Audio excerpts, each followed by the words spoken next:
നമ്മുടെ കരളിന്റെ കാതലായ മുഹമ്മദ് മുസ്തഫ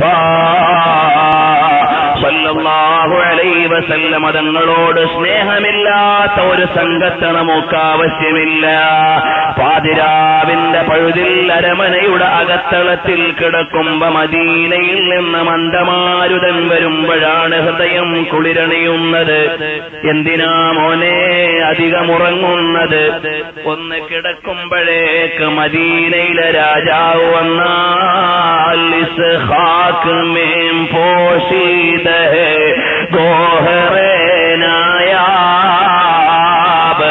ആത്മാവിന്റെ അന്തരാളങ്ങളിൽ നിന്ന് ആധ്യാത്മികതയുടെ അമരത്തിരുന്ന മാലോകരുടെ മനതലങ്ങളിൽ മാണിക്യ കൊട്ടാരമൊരുക്കുന്ന മുഹമ്മദ് മുസ്തഫ സല്ലല്ലാഹു അലൈഹി വസല്ലം തങ്ങളോടുള്ള പ്രണയമാണ്